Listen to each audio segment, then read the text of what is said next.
I invite you to follow me on a musical journey around the world to build bridges between people using music as a common language for peace. This is Morris Hayes, musician and peace advocate.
I started out in music. My mom had a piano at the house that she used to practice on, and so she sang at church. So music was kind of always around, but it wasn't until I got in, and I played a bit at church when I was younger, and that was kind of the beginnings. And it was very cool because, you know, I didn't have to be great, but, you know, they allowed me to do it. They allowed me to grow. But I think when I got to college at the University of Arkansas and started being around music, it just like watching the music and watching the people do music. And then when I moved to Chicago and being involved with that church where there were so many great musicians, everything started tilting into music. That was great, and I knew when I bought that ticket in December 17, 1982 to see Prince, I called it that day. I said, one day I'm gonna do that. I'm gonna play with him. And one day I'm gonna play with the time. And that was all things that I said, not knowing how I was gonna do it. I look at the World Symphony for Peace even like that. It's like, I know that I want to do this thing. I want to do something that's for the greater good because I had this incredible journey that I've done with Prince all over the world. I've sat down with royalty. I've been with some of the greatest rockers in the world, that people that I idolize, that I've been able to sit around and chew the fat with.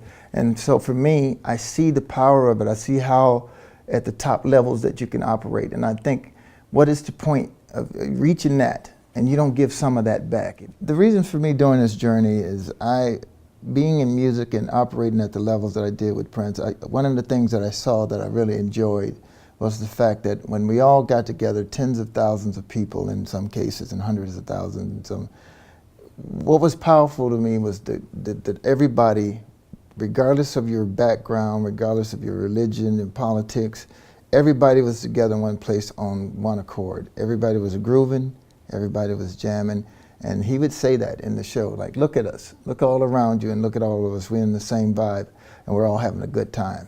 He says, why can't we take that out into the world and do the same thing? What I envision that this whole thing will look like is us going out in the field. We have our recorders, we have our instrumentation, and we go out and seek out and find these people that are trying to create music and creating sounds in their environment. But what we want to be able to do is capture and incorporate that into this bigger project of where we go all around and then just do this whole process. When we're talking about the World Symphony for Peace, I know it sounds like there's going to be this whole symphonic opera thing, but it's mostly a symphony is just a collection of these great players that each have a piece and have a part to do, that we bring them together, all of these forces, to make this beautiful piece. And I think we're going to be addressing a lot of music from a lot of different perspectives, like electronics, there'll be acoustic things, and we're going to try to meld those sounds and then create a orchestration of sounds. I know that I want to do this thing. I want to do something that's for the greater good because I had this incredible journey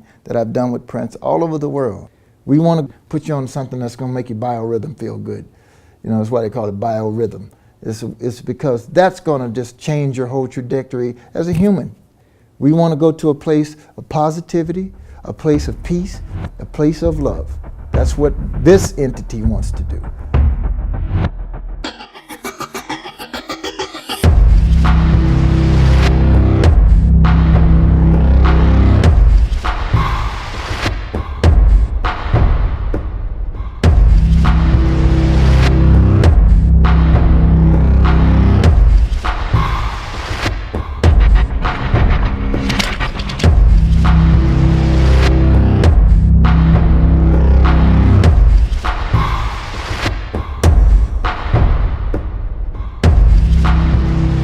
Please support and join Morris Hayes on this journey to create the World Symphony for Peace. And go to the website worldsymphonyforpeace.org.